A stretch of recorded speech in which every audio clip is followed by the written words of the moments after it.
नमस्कार दोस्तों, आपका मेरी YouTube चैनल एस्ट्रो कमला में स्वागत है। दोस्तों, आओ सीखिए ज्योतिष की इस यात्रा में। आज हम लेकर के आए हैं कन्या राशि। कन्या राशि वालों का स्वभाव कैसा होता है, कन्या राशि वाले क्या काम करें तो उन्हें फायदा होगा, उनकी प्रवृत्तियां कैसे होती है, उनकी अच्छाइयां, उनमें क्या खूबियां होती है आदि को हम आज विश्लेषित करेंगे। दोस्तों, कन्या राशि का नंबर है 6 है। 6 नंबर पर कन्या राशि आती है। नंबर 1 पर मेष राशि, नंबर 2 पर वृषभ, नंबर 3 पर मिथुन, नंबर 4 पर कर्क, नंबर 5 पर सिंह, नंबर 6 पर कन्या राशि आती है। तो यदि आपका जहां लग्न या असेंडेंट लिखा रहता है वहां पर यदि 6 नंबर है तो आपका लग्न कन्या या वर्गो है। यदि आपका चंद्रमा जहां पर 6 नंबर लिखा हुआ है उस खाने में है तो आपकी कन्या राशि है। यदि आपकी कन्या राशि है या आपका कन्या लग्न है तो यह वीडियो आपके लिए ही है, इसे जरूर देखिए। हम शुरू करते हैं कि यह कन्या राशि किन चीजों से मिलकर के बनी हुई है। सबसे पहले लेते हैं कि कन्या राशि का जो प्रतीक चिन्ह होता है वह क्या है। कन्या राशि का प्रतीक चिन्ह होता है एक लड़की जिसके एक हाथ में अग्नि है, दूसरे हाथ में गेहूं की बालियां है तथा जो नाव पर सवार होकर के गति कर रही है। अब यहाँ पर चीजों को समझने की कोशिश करिए। यहाँ पर जो चित्र बना है, जो नक्षत्रों के समूह से जो चित्र बनता है, आकृति का उभार कैसे आता है, कहाँ से लिए, ये भी साइंटिफिक है कि जो राशि कई नक्षत्रों के समूह से या तारों के समूह से बनती है तो उनकी जो आकृति का स्वरूप जो बनता है वह ऐसा बनता है। तो उसी समूह से जो आकृति का जो सिंबल जो बना है उसी को हम डिफाइन करते हैं, उसी से बहुत सारे कारकत्व निकलते हैं।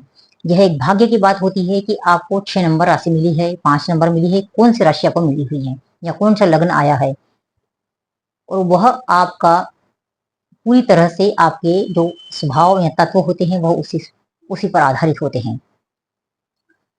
तो यहाँ पर जो प्रतीक चिन्ह है वहां पर एक कन्या है। कन्या के हाथ में अग्नि है, मतलब वह प्रगति को दिखाती है। बाली है, उत्पादन को दिखाती है। नाव पर सवार करे है तो कहीं ना कहीं यह एक प्रोग्रेस को दिखाती है। तो कन्या राशि वाले काफी प्रोग्रेसिव होते हैं, स्टेबल माइंड, गतिशील होते हैं तथा ये चीजों को मैनेज करने की इनकी क्षमता जबरदस्त होती है। यहाँ पर एक यात्रा भी है, अग्नि भी है, बालिया भी है, मतलब एक साथ कई चीजें इन्वॉल्व हो रही है जिसको एक कन्या मैनेज कर रही है। तो यहाँ पर जो चीजें एक साथ आई है उनका एक मैनेजमेंट जबरदस्त है और पानी भी स्थिर है, स्टेबल है। वहां पर कोई बहुत ज्यादा उतार चढ़ाव पानी में नहीं दिखाया जाता है। तो यहाँ हर्डल्स भी इतने नहीं दिख रहे हैं। तो जो चीजें उभर करके आई है वह यही इंडिकेट कर रही है कि स्टेबल माइंड वाला जातक रहेगा, या जो नेटिव रहेगा वह स्टेबल माइंड का रहेगा। उसके पास समृद्धि तथा सारी एक्टिविटीज करने के लिए जो भी लाइफ में गतिविधियां करनी चाहिए उसका सारा सामान उसके पास रहेगा और वह हमेशा राइट डायरेक्शन में मूव करने की कोशिश करेगा। तो ये तो हुआ दोस्तों सिंबल। सिंबल के बाद में हम लेते हैं कि इसका स्वामी होता है बुध। राशि का स्वामी जब बुध होता है तो बुध की एक खासियत होती है कि यह राजकुमार होने की वजह से, थोड़ा सा मस्करा या केशोरी अवस्था इसके होने की वजह से कहीं ना कहीं डिसीजन बहुत फास्ट लेते हैं, मैच्योरिटी लेवल इतना ज्यादा नहीं होता है। तो यहाँ पर बुध की कारकत्व इंटेलिजेंसी जबरदस्त होती है। तो जितनी ज्यादा इंटेलिजेंसी उतनी ही ज्यादा व्यक्ति में किसी भी चीज को निगेटिव और पॉजिटिव देखने की क्षमता ज्यादा हो जाती है। तो जब आप निगेटिव और पॉजिटिव दोनों देखते हैं तो कहीं ना कहीं शंका, भय, ये चीजें भी आ जाती हैं। तो कन्या राशि वालों के लिए विशेष रूप से जब वो डिसीजन लेते हैं या किसी परिस्थिति में होते हैं तो बहुत सारी चीजों को एक साथ देखते हैं और एक साथ देख करके डिसीजन लेने की जो प्रवृत्ति होती है इसलिए सोच समझ कर डिसीजन लेते हैं। यहाँ पर जो तत्व होता है वो पृथ्वी तत्व है। तो पृथ्वी तत्व फिर स्टेबिलिटी को दिखाता है। तो एक बार वह सोच समझकर जो डिसीजन ले लिया है उससे वो परिवर्तित नहीं होते हैं। कहीं ना कहीं एक स्टेबिलिटी के साथ उस चीज को, उस रिश्ते को, उस जो यदि नौकरी में है या व्यवसाय में है तो उस व्यवसाय को चलाने की कोशिश करते हैं, उसे मूव ऑन करना वो पसंद कम करते हैं। हालांकि डिसीजन लेने में काफी टाइम लगाते हैं, सोच समझ करके होशियारी के साथ लेते हैं। इनमें जैसे शंका करने के दिमाग में शंकालु भी हो सकते हैं। आरोप प्रत्यारोप, वाद विवाद आदि गतिविधियों में ये पारंगत होते हैं। यदि वाद विवाद करने के लिए नहीं कहा जाए तो इनके पास जबरदस्त नॉलेज होने के साथ में वाणी का प्रभाव भी अत्यधिक होता है। शब्दों की क्षमता अत्यधिक होती है। किसी भी इवेंट को मैनेज करने की क्षमता जबरदस्त होती है। ऐसे व्यक्ति ज्यादातर लेखक, इवेंट को ऑर्गेनाइज करने वाले होते हैं।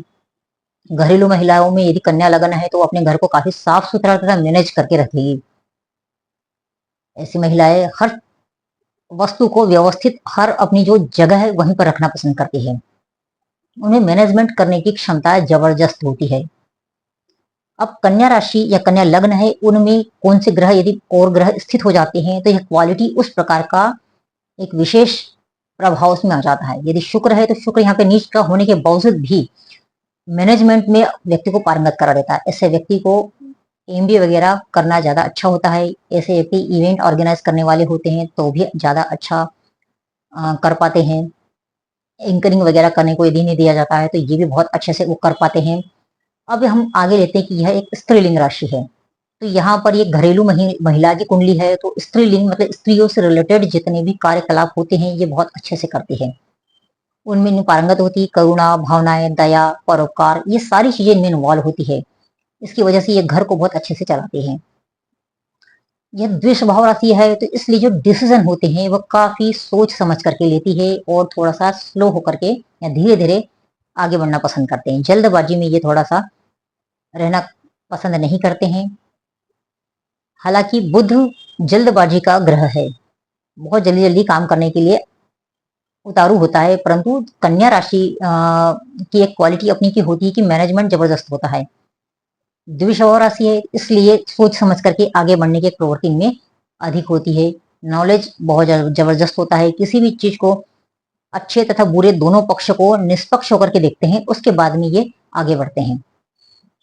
यह शीर्षोदय राशि है। शीर्षोदय से तात्पर्य होता है कि ऐसे व्यक्ति हमेशा पॉजिटिव पक्ष को देखना ज्यादा पसंद करते हैं। हर परिस्थिति, हर निर्णय या हर कार्य जो भी आपकी लाइफ में घटनाएं होती है उनमें नेगेटिव और पॉजिटिव दोनों ही पक्ष होते हैं। और जो व्यक्ति दोनों को निष्पक्ष होकर के बराबर देखता है तो ऐसे व्यक्ति डिसीजन बहुत अच्छे से ले लेते हैं। निष्पक्षता जहां आ जाती है वहां न्याय की क्षमता भी अत्यधिक हो जाती है। निष्पक्षता जहां आ जाती है वहां कार्य को समर्पित होकर के आप कर पाते हैं।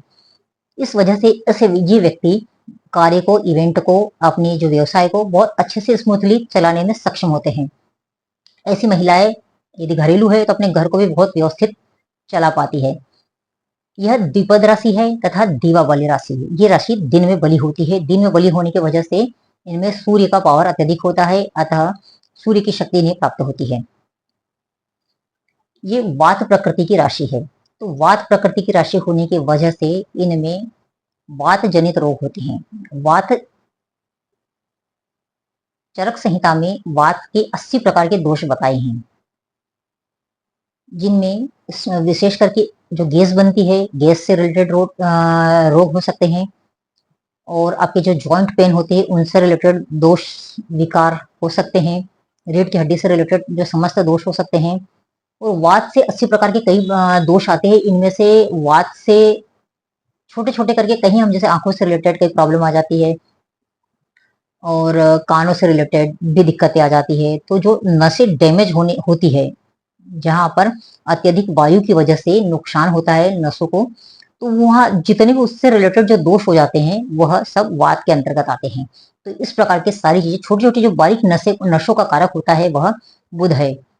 नर्वस सिस्टम का कारक शनि को माना गया है। तो जो बारीक जो छोटी नसें होती हैं वो जो डैमेज होती है उसकी वजह से, जैसे आंखों में हल्का सा धुंधलापन आ जाना, कानों से हल्का सा दब जाने से इन्फेक्शन हो जाना या कुछ सुनाई नहीं देना, ये छोटी छोटी जो प्रॉब्लम होती है, हालांकि आंखों के रोग में स्पेशली अग्नि तत्व की देन की वजह से होते हैं।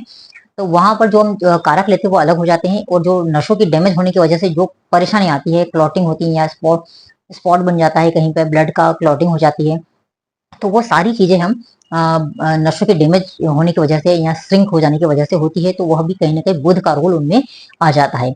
बुध का जो आवागमन या आने जाने जो प्रक्रिया होती है उन पर भी बुध का बहुत ज्यादा रोल होता है। इसलिए जैसे नशे जो होती है, जो ब्लड को आगे ले जाने का काम करती है, तो इन नवस पर इसलिए बुध का संचार का जो संचार प्रक्रिया जितनी भी होती है उसमें बुध का अधिकार होता है। तो जहां पे संचार आवागमन हो रहा है वहां पर बुध इन्वॉल्व हो जाता है। तो बुध यदि स्ट्रांग है तो ऐसे व्यक्तियों की जो नर्व्स होती है वह थोड़ी मजबूत हो जाती है। साथ में शनि को हमें जरूर देखना चाहिए, शनि क्योंकि इसका मुख्य कारक है।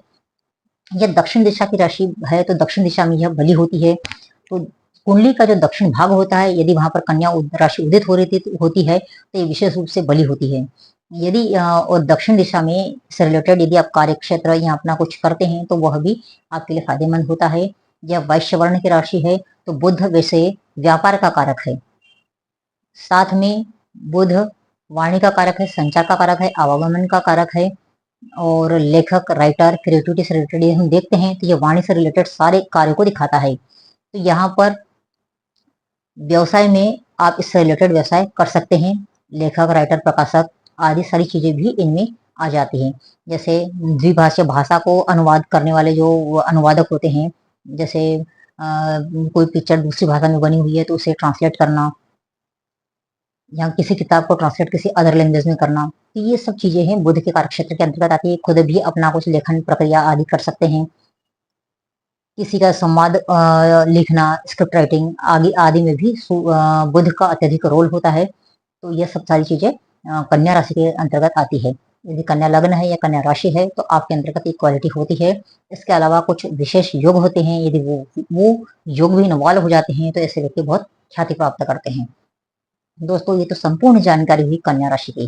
कन्या राशि या लग्न वालों के लिए या वर्गो राशि या लग्न वालों के लिए यह सारी समस्त जानकारी जो हमने उपलब्ध कराई है। यदि आप इसके अलावा आपको कुछ और जानना चाहते हैं अपनी राशि के बारे में तो कमेंट करके जरूर बताइए। दोस्तों इसी के साथ मैं अपने विचार को यहीं विराम देती हूँ। फिर हम नेक्स्ट वीडियो में मिलेंगे। जब तक के लिए धन्यवाद।